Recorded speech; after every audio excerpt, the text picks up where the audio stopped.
90 minit. Coverage dia lagi besar daripada dulu. Oh, kat tu.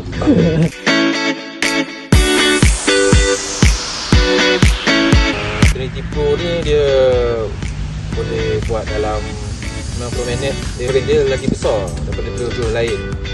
Vitol senang untuk kita take off mana-mana dalam ladang. Trinity ni dia punya QPH dia senang, mission planner dia senang. Kita nak setting dia punya landing dengan take off dia, punya interface dia pun senang. Ada satu, kenapa beli lagi?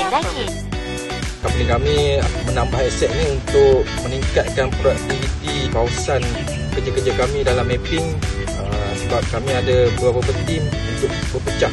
Maknanya kami boleh bawa payload lain-lain dengan drone dua tempat berbeza lah. Terbukti maintenance dia rendah,